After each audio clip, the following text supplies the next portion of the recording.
እስከ መጨረሻ ይሁንና ምርጫችሁን በኮሜንት ታስቀምጣላችሁ።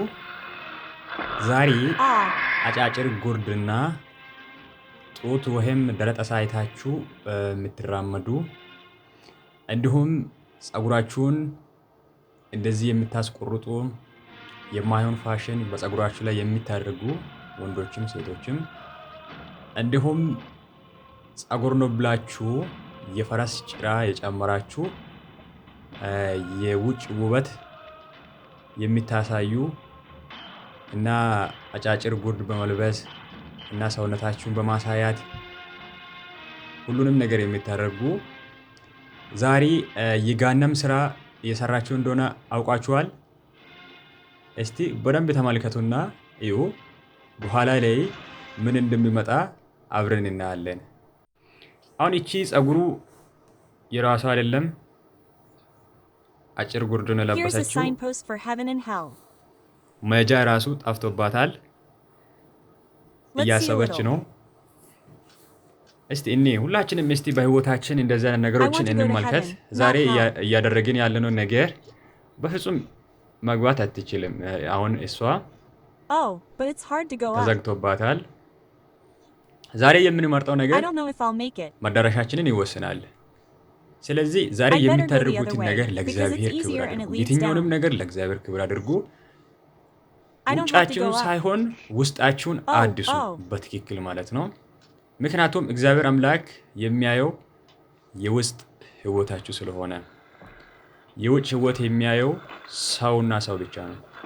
አሁን ይሄ ወንድማችን ሙሉ ልብስ ለብሷል። የጸጉር ስታይሉም በጣም ያምራል። ይሄ ይገባል፣ በትክክል ይገባል። ይሄ እና አለ ነበር በትክክል ይገባል። እያሰባ ነው። አሁን ይኸው በደንብ ይኸው በኋላ ላይ የሚመጣውን ነገር አብረን እናያለን፣ ውጤቱም ማለት ነው። ይኸው ቀጥ ብሎ ገባ። አሁን እዚህ ጋር ያያችሁት ነገር በህይወታችሁ ካለ ከአሁኑ ጀምራችሁ ራሳችሁን እንድታዩ ይፈልጋሉ።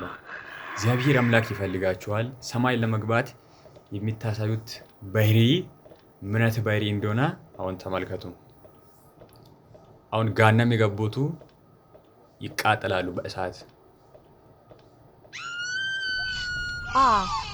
ከዚህ ህይወት እግዚአብሔር አምላክ ይጠብቀን።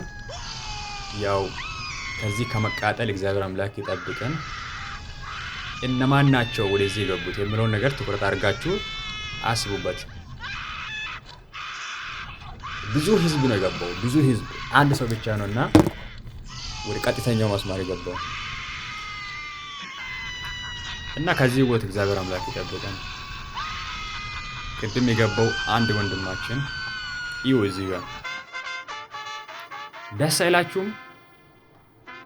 ይሄንን ለሁሉም ሰው ሼር አድርጉት እና ሁሉ ሰው እንዲመልከት ኮፕሊንግ አድርጎ ሪፖስት ማድርጉ። እግዚአብሔር ይባርካችሁ። እንደዚህ አይነት ህይወት